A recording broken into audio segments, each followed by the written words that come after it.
Airport ఉన్నా లాంచ్కి ఎవరు రావద్దంటే ఏం చేయాలి తెలుసా? లాస్ట్కి పెట్టుకోవాలి. వీడు ఎంత లాస్ట్కి అది స్టార్టింగ్ ఎయిర్పోర్ట్, ఇది ఎండింగ్ ఆఫ్ ది ఎయిర్పోర్ట్. ఇక్కడ పెట్టుకున్నాడు. అందరూ ఫ్రీ లాంచ్ వస్తున్నారని చెప్పి లాస్ట్కి పెట్టుకున్నాడు వీడు, రెనోవేషన్ అని చెప్పి ఏదో.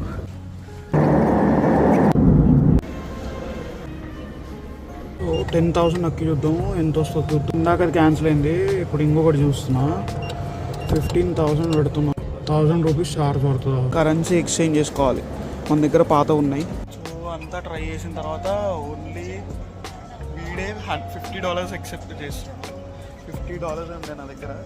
సో అవే ఇచ్చి తీసుకుంటున్నా. ఎంత వస్తాయో చూద్దాం. ఏటీఎంలో 1000 LKR ఇంకా ఎక్స్ట్రా అడిగిండు, అంటే 300 రూపీస్ ఆల్మోస్ట్.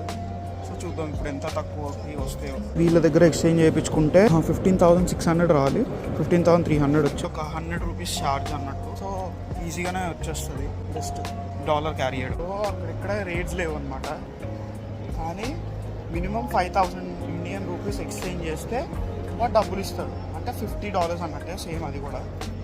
సో అదనమాట వీళ్ళ కాన్సెప్ట్. ఎగ్జిట్ అయ్యి బయట బస్సు దొరుకుతుందో లేదో. ఫైనల్గా శ్రీలంక వచ్చేసిన. సో ఈ బస్సు ఎక్కితే కొలంబో తీసుకెళ్ళిపోతుంది. సో ఇవి రేట్స్.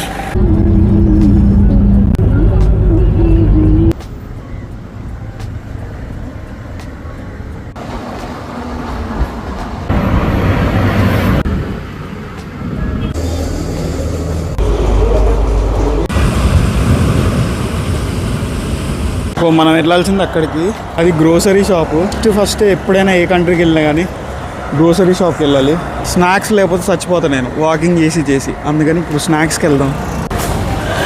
పపాయ 300 రూపీస్ అంట. బనానా తక్కువ ఉన్నాయి, 2,000 రూపీస్. నేను రోజు సోడా తాగుతాను. ఆ సోడా బాటిల్ ఎంత తెలుసా? 200 రూపీస్ అంటే 60 రూపీస్ చిన్న soda bottle. KG oats 400 rupees. ఏ కంట్రీలో అన్నా బ్రెడ్ తక్కువ ఉంటుంది, దీంట్లో ఇది కూడా బీట్ చేసింది. 120 రూపీస్. ఫిషెస్ తక్కువ ఉంటాయి అనుకున్నా కానీ ఇవి కూడా తక్కువ లేవు, ఎక్కువనే ఉన్నాయి ప్రైస్.